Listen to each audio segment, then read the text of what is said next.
Good evening, everybody. Hello, we are coming from the moon, so we're actually not late. Yes, You're just witnessing the delay. I'm afraid we got stuck in time dilation. Whee! Live from the moon! Yeah, the Overton window shifted so quickly it caused time dilation, and that's how we ended up in the political future. And we're on the moon, and there's totally no Nazi reptiles here. We promise. No Nazi reptiles. Hemlo? Hemlo, yes. The weather report is it was really hot and now it is chucking it down. Yes. But don't worry, after a bit of weirdness, the release of a book, and also there was a song, I put that out this morning. But apart from that, yes, we've been doing things. Hello. Yes, we have been quite busy. Yes, we make books and music now. Yes. I don't know what people are expecting from us on stream anymore.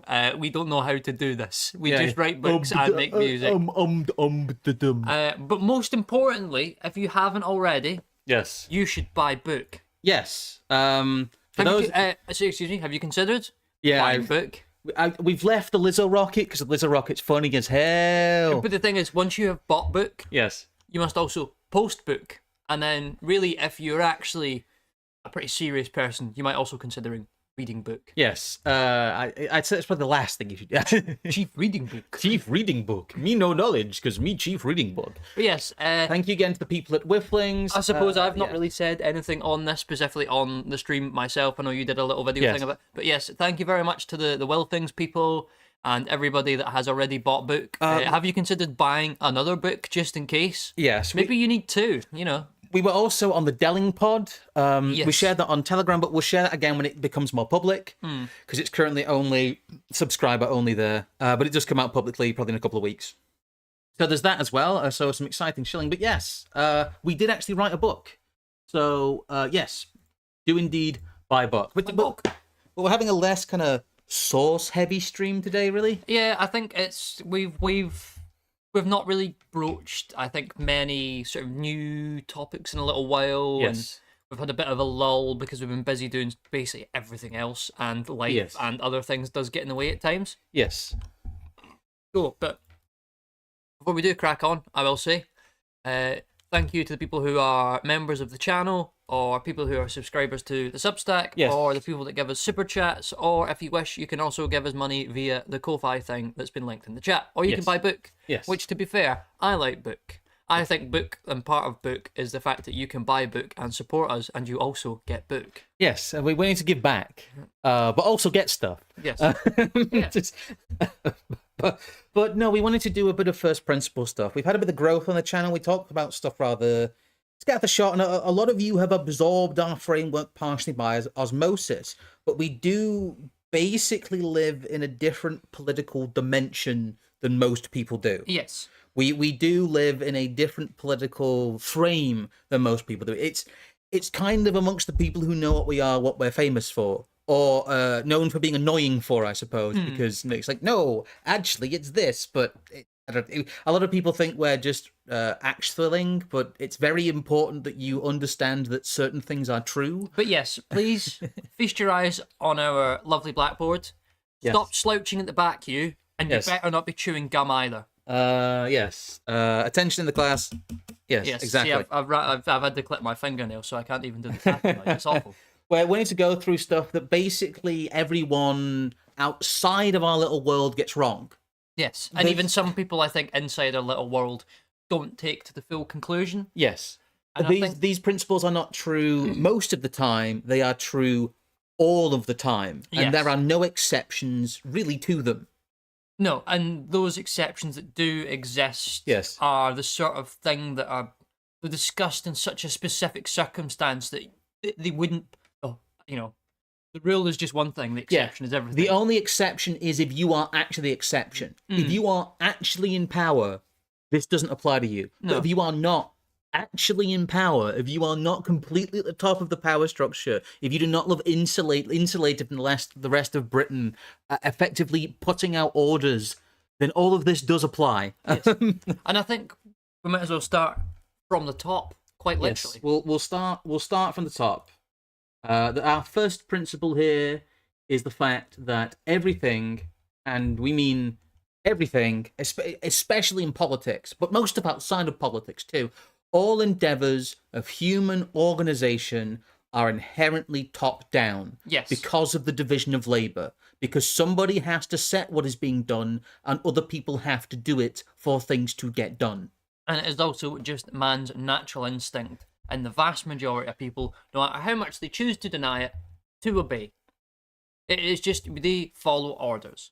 And I think it was a point we ended up discussing a little bit with Delingpole the other day, where we were sort of talking about, where he was trying to sort of maybe generalize a sort of idea of tyranny and why we should be against tyranny.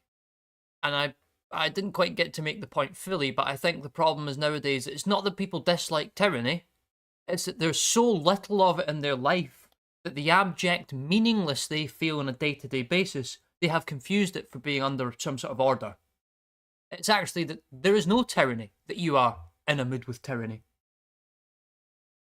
Oh, well, the first thing that we've done this to death, but the first thing I want to bring up really is the Overton window isn't real stream that we did. That has a lot of this in it, but you have to understand that because everything is top down, every political heuristic that you know, every political rule, every little political idiom that you know that relies on things functioning bottom up isn't true. Or the power of the individual, or any such nonsense like that. Or if it is partially true, then the framing around it isn't true. Yes. That's generally what we get here. But you must understand that the outgrowth of the fact that... Oh, that's the wrong one. The fact that everything is top down, we'll get to that one, is that democracy can't function. No, and the idea of consensus-based decision-making is a fugazi. And if you happen to have bought a copy of Anti-Politics Volume 1 of The Elite, you may have read some of the mantras already, and one that I actually think about more now that I've written it than I did at the time is, he who says cooperation says hierarchy. Yes. There is no such thing as cooperation as a natural state of man. Cooperation comes very, very, very far down the line once lots of other people have set up very distinctly hierarchical relationships. Yes. And I think the fact that many people think that they are cooperating with their peers in democracy or being part of a movement, it's really like saying you're cooperating as one of the victims in a gang rape. Yes. But again, we don't try and convince people of too many of these, like democracy. We don't try and convince people democracy isn't real anymore. What we do is we use it as a principle. It's democracy isn't real. Now what? We did all the longhand working for the outgrowth of democracy in history during our democratization series like 4 years ago. Yes. And I think that most people can see that, well, if everything's top down, that means that bottom up choosing of your leaders just won't work. But it's not that democracy doesn't work. You don't have to explain that to people. It's that everything is top down. Yes. It's downstream from it. All these things are downstream from it. So if your first principle is that everything is top down, then, well, the people, in quotes, will never rise up. Yeah. How can people from the bottom rise up? Because they have to be Middle Eastern and have access to Facebook. And because they have access to like Facebook and Google and blue jeans, they decide we can't live in a Muslim theocracy anymore. We've got to be free-thinking people that like have democracy and stuff. We need the democracy. We have to have the democracy, or else country doesn't real. But a lot of people will agree with you. They will say, "Oh yes, of course, power functions top down," and then they will not apply the outgrowth of that. What you need to do is, with the first principles, is this applies everywhere, especially in politics. Like, keep calm, remember your training. That's why we say that. Well, I would put it this way. Some folk would turn and go, well, I'm not an individual. I am part of some sort of loosely organised group of people, and we are actually attempting to make our own propaganda. Yeah, that might be fair enough. You might be your little organised minority. Your little organised minority does not exist in a vacuum. No. And you will find more often than not that the only time your little minority is relevant is because you're asking for something that the minority that's properly in charge already wants. Yes. We express it this way. Democracy. Bottom up? No. Top down. And that's the easy way to remember it. It's like bottom up? No. top down. Yep. And if you think you're falling into bottom up thinking, just have a little word with yourself. Yeah. And think, no, wait a minute, power functions top down. But I think this is a liberating thing as well. Yes. Before we get to the last element of this here, I think culturally, Yes. we know the vast majority of things produced day to day in Western culture is abject slop. And people don't really like slop. People don't like People slop. put up with slop because slop is what's given to them and they do not know any better. No. And they are told, you must consume this slop. You might not have to like it, got to consume it. So lo and behold, jazz music, hip hop, crap movies, it's all there. And it's top down. Yes, you have to apply this to culture as well. A lot of people won't understand that they are choosing from a pre-selected set of options. They're doing it politically, they're doing it culturally, they're doing it economically. You know, there's no such thing as a job market. You are not an emergent part of a free market of jobs. Basically, you are railroaded by whatever regulations your managerial society has into a certain set of roles. We have adapted the choice environment or streamlined the choice environment. Please pray that we do not streamline it further. Well, another thing to understand is the people inside the machine know it works top down. Yeah. That's what the nudge unit, if you go and look at our stuff on nudges and nudge theory and behavioral economics and things like that, it shows you that the people in power are not idiots. They're not naive, they're not wide-eyed, and they're not ideological. They know that we're speaking the truth.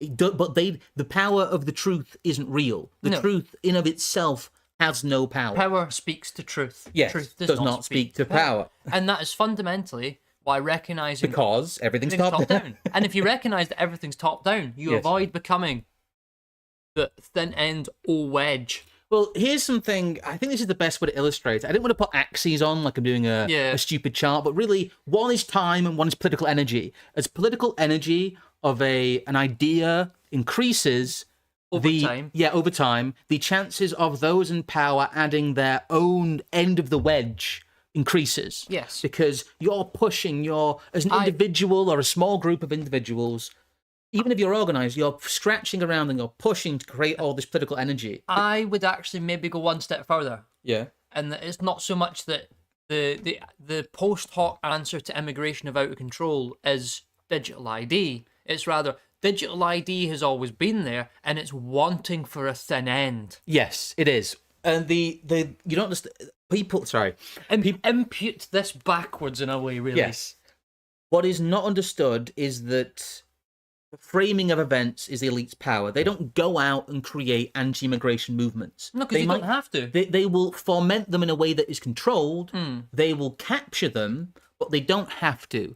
They generally like to latch onto something that is already created, the thin end of a wedge.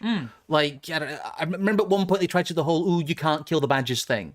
And they were just butting on their own little managerial end to a, ooh, eco badgers wedge. It's as stupid and low kind of as that. It's as low level as that.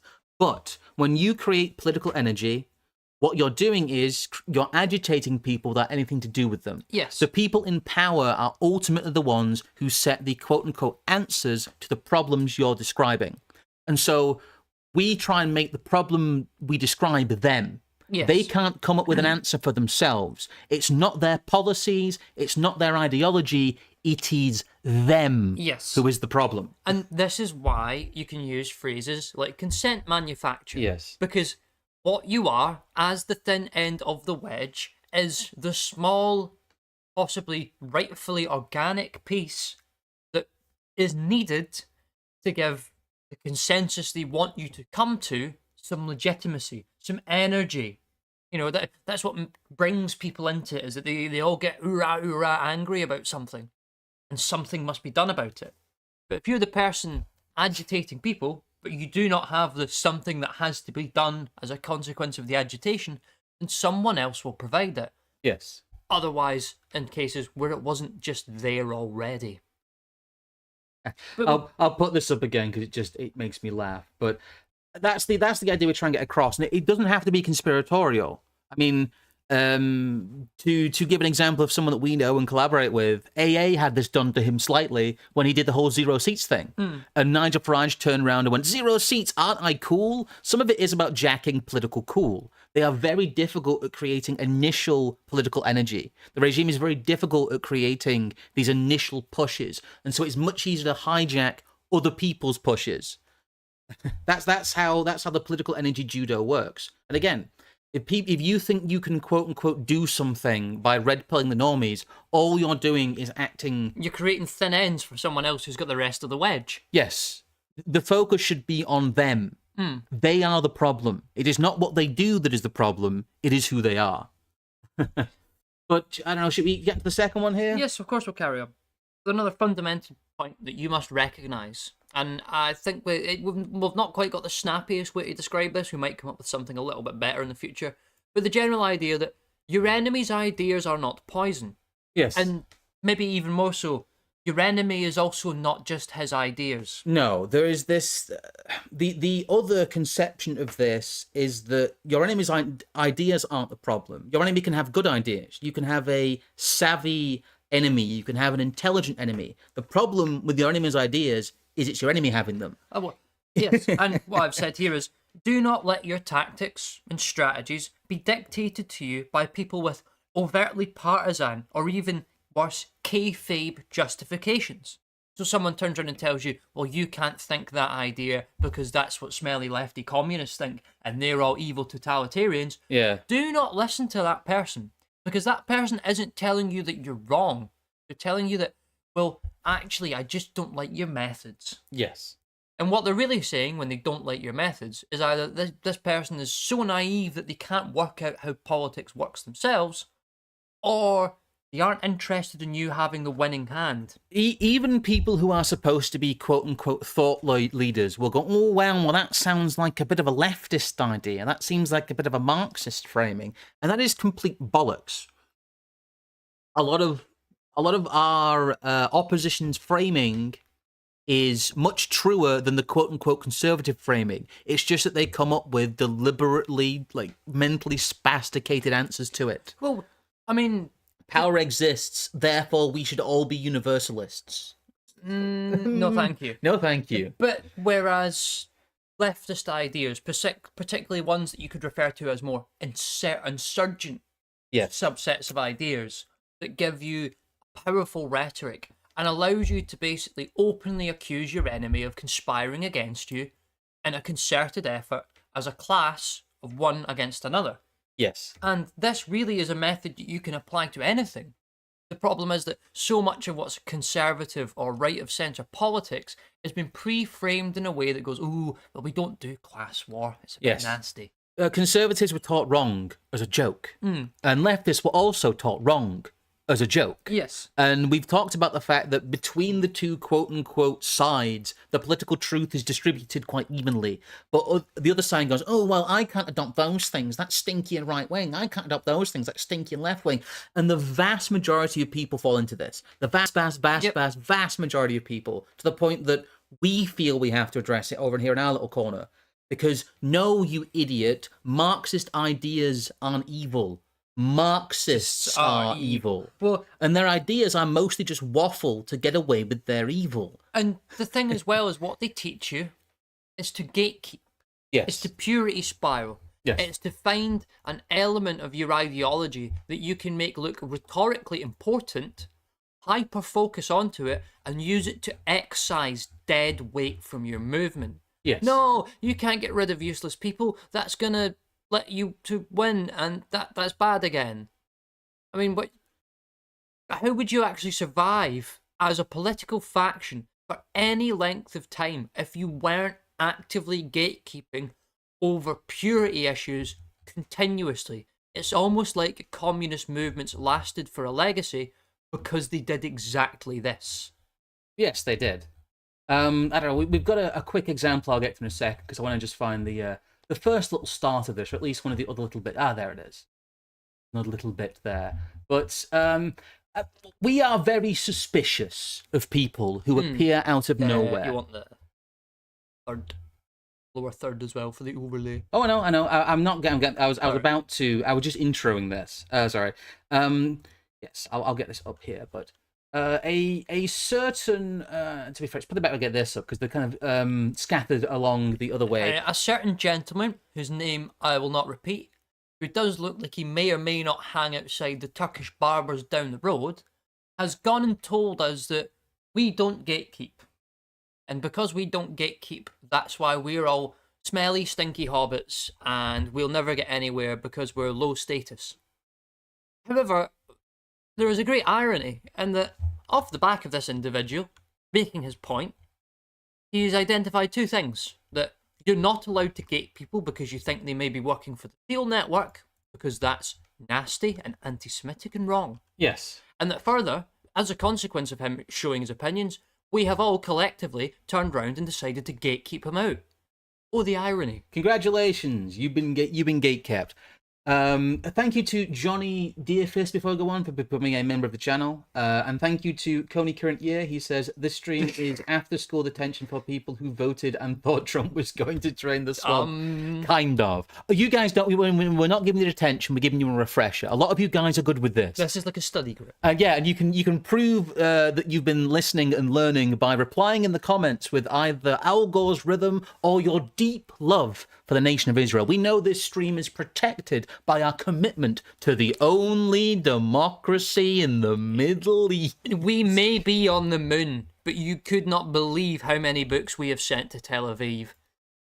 Speaking of which, not that I'm suggesting he's from Tel Aviv, but Steam Plague Man, whatever, is also given as a $5. It says, bought book, need to read book, need whiskey with book. Thank you too so much. You're very welcome. You're very, very welcome. We appreciate the kind words, and a lot of people have been saying they've been receiving book. But Stick to Being a Hobbit is from here. Which is, yes, one dark elfin chief himself, one Curtis Yarvin. For those who, the thing is, this is like 10 layers of like inside baseball, right-wing insult, or right-wing framing. We're 10 layers deep here, I'm afraid. But it rather puts me in mind of Curtis Yarvin's piece about dark elves and hobbits. Again, the other problem with this is we all know what Curtis Yarvin meant when he said that, and that is considered basically his worst piece of writing ever, because he was basically saying, I'm a West Coast Jew, it's my job to do politics, you're a stinky English hobbit, you should let Jews do politics for you. Yeah. That was what the article was saying, and that's what this seems to be saying as well. Yes, and if I have much else to add on this specific subject, because really I think it's mostly a little bit of Twitter drama, and what's happened is someone that a lot of people inherently distrusted gave everyone an excuse to distrust him even further. Well, the reason people are mad is he decided to get angry at the basket weavers for being attacked by the security state. He leaves out of this the fact that Harry Schuckman couldn't be gate-kept out like he's asking for because he was carrying a Home Office issued fake passport. Well, fake real passport. He was actually given spy gear to go in on behalf of Hope Not Hate and bust up pub meetings of our friends. But that's... How can you gatekeep if the government is going to send spies with fake documents they have produced to spy on you simply going to the pub? We can't even go to the pub without spies showing up with security services documents. And apparently that's our fault. That's our fault. What I find so interesting as well, yes, that's the bit I was about to read, is that when Mr. Connersdale is then speaking about gatekeeping, I think we can begin to possibly understand where his impetus to gatekeep comes from. Anybody who has any success in our little corner of Twitter, specifically organic success, soon faces accusations that they are, in fact, paid agents of someone or other. They couldn't simply be enjoying organic success on the basis of their ideas or personality or both. To be fair, the Turkish barber guy up the street's an alright lad. Oh no! They have to be bought and paid. The paymaster is usually Peter Thiel, or it's the Bedouin, or Mossad, and Israel. Although they're all connected in the end, apparently. Well, of course Palantir is connected to Israel, you idiot. It's the only thing he's not mentioned here, isn't it? Yeah, how can you say that Peter Thiel is not connected to Mossad and Israel when he created Palantir, which is partially derived from Jewish spyware?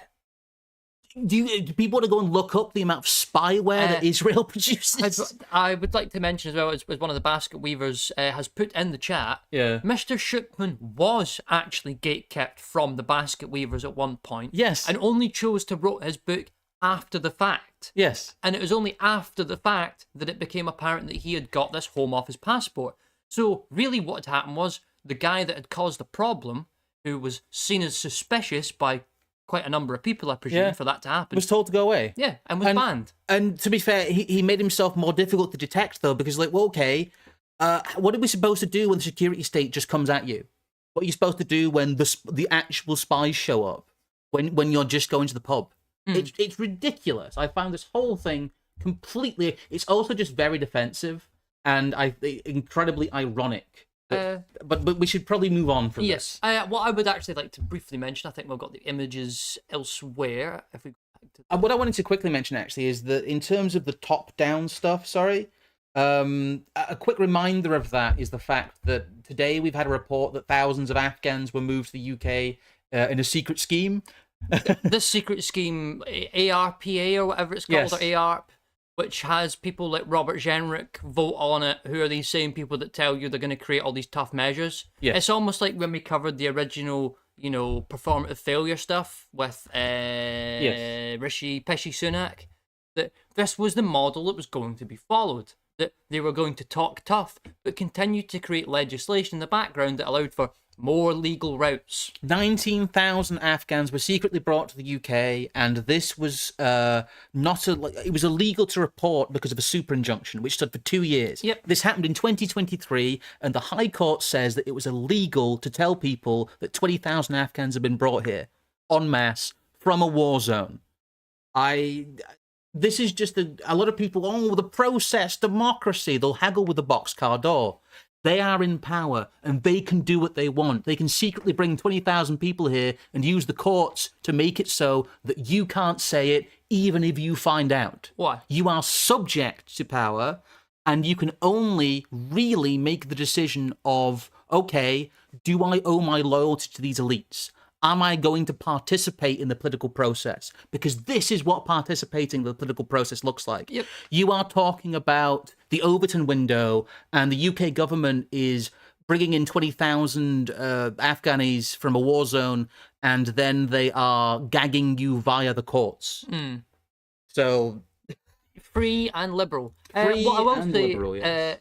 We'll keep going with this one, though. I think that they're both at the top here. Yes. I took to doing this whole synthesizing of left and right ideas many moons ago. Yes, you did. People that have engaged with our stuff for a long enough time will remember the fun that was Hoppian Leninism and whatnot.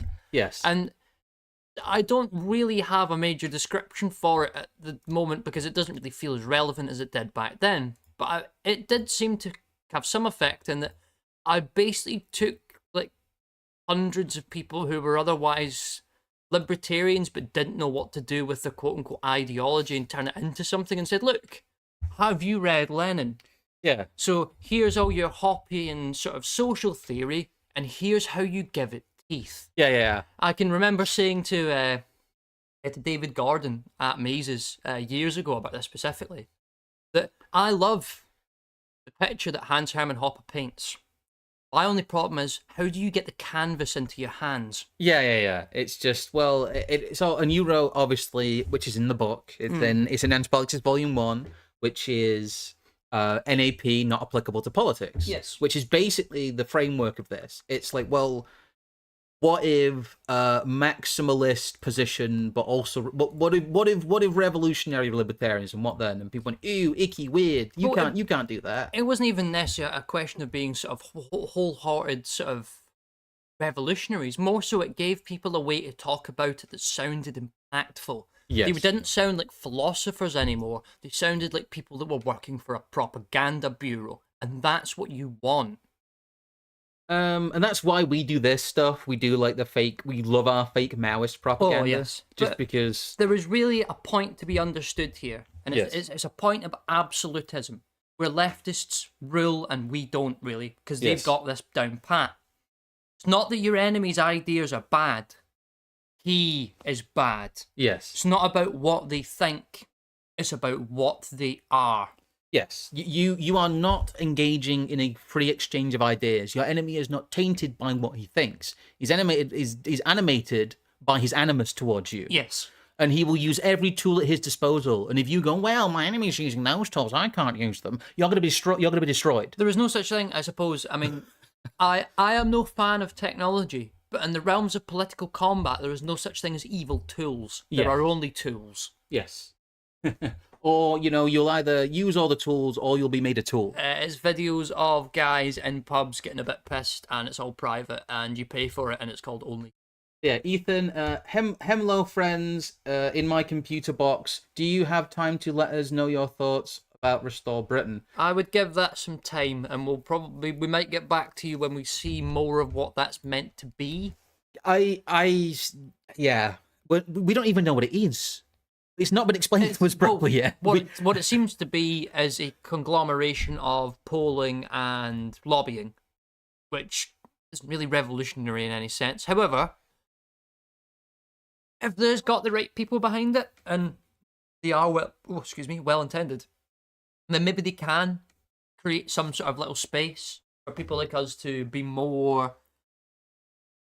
dare I say, effectively engaged with the system, which is very hard to do, which is why we don't advocate for it. But maybe this will open some opportunities up. I think we have to wait and see. Yeah, like I said, I just don't quite get what they're trying to do in totality. And that's most of my interaction with initiatives on the right is they seem very well-meaning. The people in them seem very nice, but well, I'm sorry, but I'll come back when there's something here. Yes. Really? And I think this gets to part of what is our next point. That this isn't a lifestyle. I know we seem like people who spend a lot of time doing this and being engaged with it and whatnot, and to be fair, we do.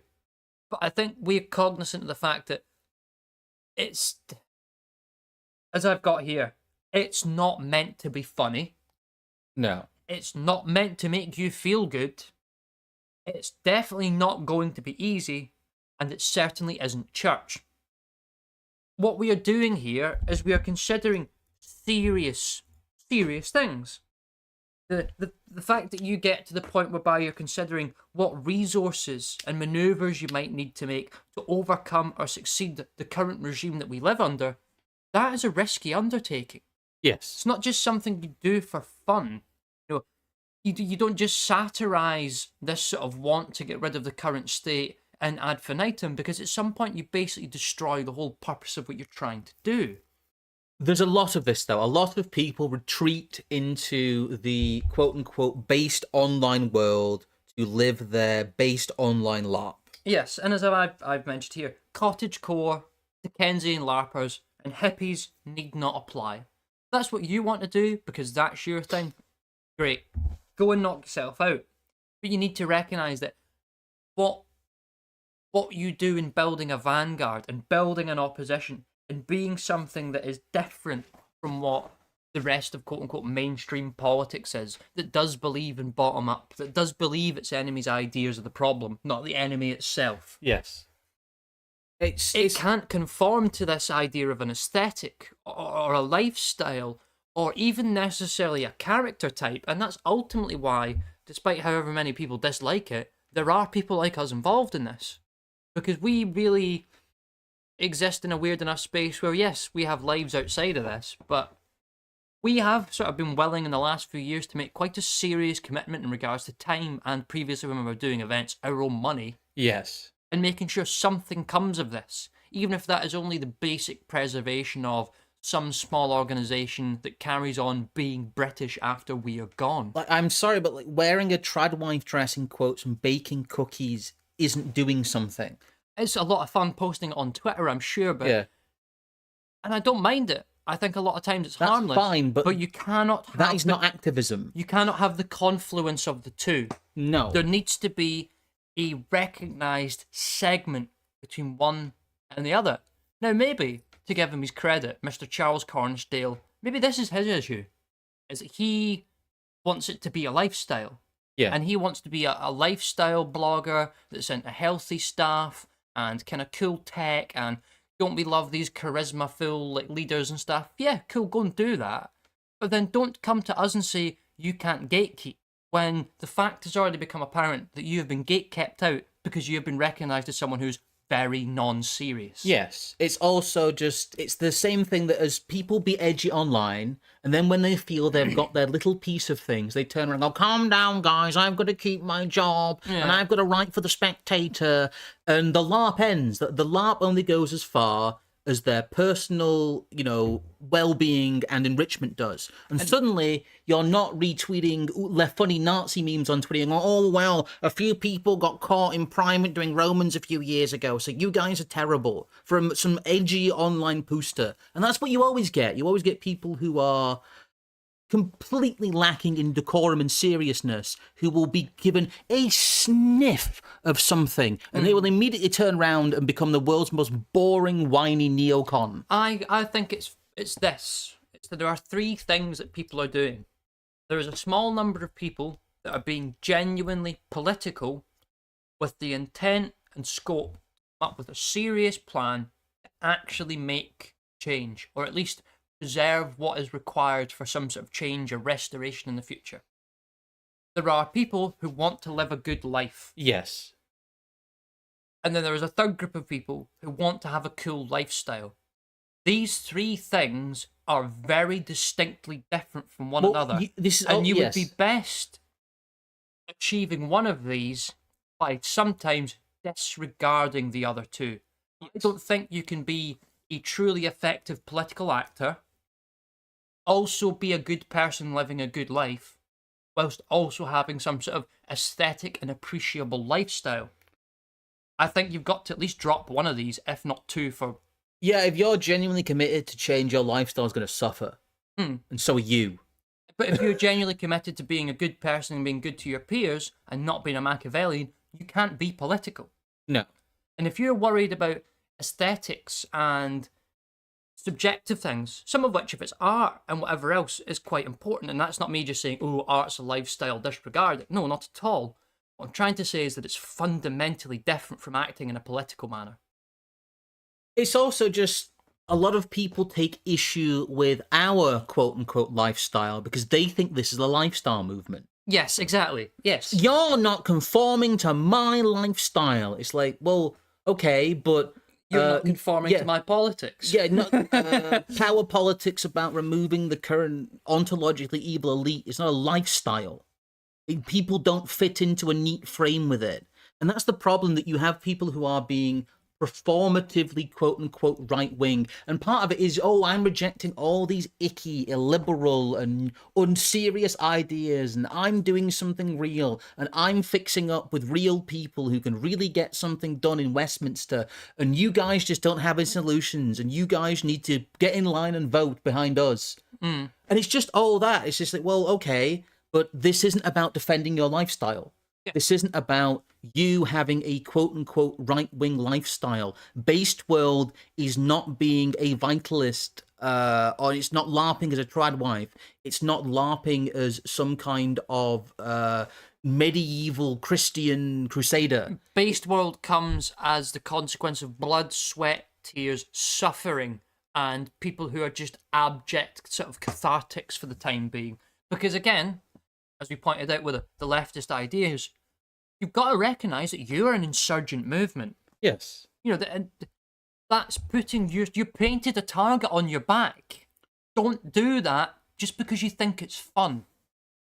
No, guys, we're in Hope Not Hate, and you're going to ruin my book deal, and you're going to ruin my spectator people who say, look, I'm a Nazi, and I've got to infiltrate, and I've got to keep my base under the wraps, and you guys are making that harder. Good Lord, people. Like, again, this also isn't like a career. No. It's not a lifestyle. It certainly isn't a career. You are going to suffer materially for your beliefs. I mean, because you believe something diametrically opposed to what those in power believe. Politics isn't a career to politicians.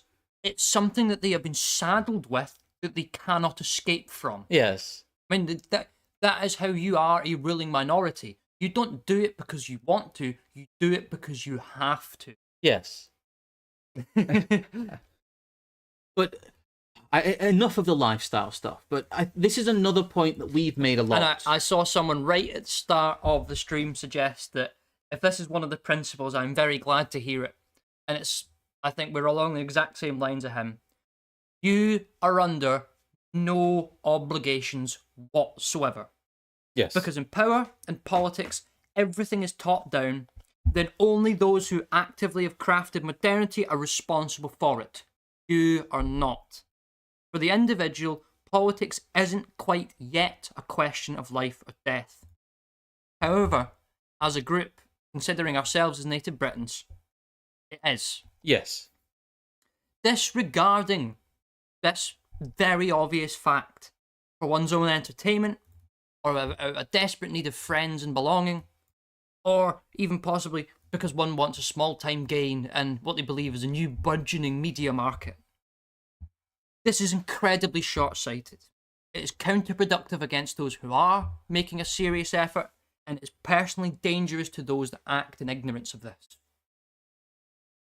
And I just want to stress, as I've said time and again, never let an individual or group convince you that you must be engaged. Yes. To be out of the loop and focusing on you and your own is not morally inferior to being an activist. If anything, it's the other way round. So if we recognise that democracy, consensus, and ideas of civic engagement in our time is not only false, but evil, why be a part of the ritual? It's just, do something. Why isn't anyone doing it? It's this hot. It's this. Because we can't do something. Yeah, what's his face? The Greek guy that gets pecked to death on the rock every morning, and then he wakes up the next day and his guts have all healed and he gets pecked. That's you. You're shouting at him and telling him, do something. He can't. He's chained to a rock and he's getting pecked to death. You've basically got to hope to God or some other higher power that somebody lets you free, or you might just be allowed to die in peace. If everything is top down and the way people vote doesn't make a blind bit of difference, then what obligation can you put on people? They have no power. They have no ability to change things unless organised. And as we've covered, being a whole cloth political actor with this intent in mind, it's not fun. No. It's something that you have to commit to, and it's beyond the lifestyle choice. I think it's almost the equivalent of committing yourself to some sort of monastery or some sort of monastic order. You become part of a cult. Again, though, the issue is that people put guilt on others within the confines of their own mind. That you, who are blameless because you are subject to power, need to stand up and do something, in quotes. And we've beat this drum a few times, but I cannot fathom the mindset to say that. No. That is absolutely, to me, insane. It is a form of insanity. It is a symptom of somebody who cannot filter the world correctly to turn around to, the man who can't pay his mortgage and go, why aren't you saving Britain? Why aren't you saving Britain, Mr. Struggling Mechanic? Why aren't you saving Britain, Mr. Penniless lorry driver who works 60 hours a week? And it's such boomerism as well. It reminds you of the posters. I know you can't see your kids this month, but you need to save Britain. What are you doing? Yeah. It's like awful, these awful, spiteful, online, hyper-real, LARPing, just the worst, just out of touch, upper middle class people you can imagine who were just sat there, do something. No. What are people supposed to do? How do you? It's top down, idiot. And how can you blame people for being shit on from a great height? Yes, and I will say I think it's slightly clumsy of a way to word it, but there has always been the option of, you ride the tiger. You be that individual who is still strident about their ideas, who is still, consider themselves whole cloth differentiated from modern society, and like, as it says, you ride this tiger and you take on the danger of that. But you don't have to ride the tiger. I think you can just open the door and walk out the room. Yeah. And that's really what I think we're discussing here, is that you can take all the different little bits of political clutter that exist in your life that you know yourself and you think about it deep down are not going to go anywhere. Declutter. Or if need be, if there's that much of it there, walk out the room. It's one of our mantras. You can just leave. Deglobalize your mind. Yes. Do not let people globalize your mind. Do not sit there in fear about Iran or Ukraine or what's going on in America, or in many cases, even what's going on in Whitehall. It is this awful thing that online politics does to people. Is, again, it allows them to subsume themselves in something that isn't their own life. It allows them to subsume themselves in this fear and this idea that they are part of something that is making a difference, but they aren't. But they're under no obligation to be so. Yes. And it's this mental prison people exist in, where they think they should be doing something and able to do something. Because all they've been done all day, every day since they've been a child, has been told, you've got to play your part. You're a civic being. You are a small part of a great machine that makes Britain work. Your voice and your vote matters. And it's just complete lies. But that is the programming people are given. And it's really an issue of, are you able to deprogram yourself of that? Are you able to think, no, I am not able to do anything because I do not have a voice, because democracy isn't real, and because my conspiracy is that the people who are in power, and that people who are not in power are subjected to them. And when you put it like that, anyone who would disagree with that is mentally retarded. I mean, well, let's put it this way. What does the regime do with extremists? It de-radicalizes them. Yes. It does not depoliticize them. No. And that, I think, is such an important point. We've stressed it before and we'll continue to stress it again. I think one of the most dangerous things we could do to the regime as it stands today is to wholly and utterly disengage. Who is Hope Not Hate going to follow? Whose meetings are they going to, engage in subterfuge with if we all just disappeared off the internet tomorrow? Well, it's not just that. It's that, well, okay, but the people that they tried to infiltrate weren't really doing anything. They were trying to be with each other and be in each other's lives. And that's what was a giant, big, wet fart. And honestly, I think that's kind of a great thing about it. There's been some judo here where Hope Not Hate has kind of shat all over themselves recently. They went after a bunch of people who weren't doing anything, who people criticized for not doing things, and now they're being criticized for not doing things while being photographed. And I don't get why you'd get upset with other people over something that doesn't affect you, but also I don't get the mindset that you take all this seriously, that they're people within their own minds allow someone like Hope Not Hate to exist. Nothing has happened to us because we featured in that report, but people go, oh, they might report, I might get cancelled, and it's this fear. And there's the other side of that, which is people think they're involved in this hyper-real conflict, and so they get hyper-reality fear. They feel they can't act, when really if they just looked at their normal lives and what they've been doing in their normal day, they would find things that they could improve on. They would find the ability to network with people. They would find the ability to get more involved in their local community, get more involved with their family, but instead they sit there paralyzed with hyper-real fear. And that is the other side of feeling you have an obligation, is that it paralyzes you. Yes. It crushes you. Engaging in this makes you unable to act because you have mentally created a framework where there is this huge galactic battle going on in your own head. But really what you're doing is you're looking at a screen. Yes. People are aware of that when they think they're changing the world via Twitter, right? They are aware that they're looking at a screen. Thank you for the £5 there, RA. Great stream, both. Thank you. Thank you very much. We'll go over it for emphasis' sake. You should buy the book, but don't be the thin end of someone else's wedge. Yes, and I think maybe we can differentiate a couple of things here. We can be engaged in a little economy and culture of our own that is the collection of a subset of lifestyles and people who want to live good lives that are essentially overseen and kind of in a certain way kept safe by people who do want to be political actors. Yes. And this stuff can get on, but people need to be honest and look at it through this lens. It has to be apparent at some point that the people who have an aesthetic and they maybe run a small business off the back of that aesthetic and they really care about it and they don't want to see it abused, but sometimes those people aren't allowed to speak when the question comes up of, is this person involved in our organisations or not? Is this person going to appear at our events or not? Because that is a different question. Yes.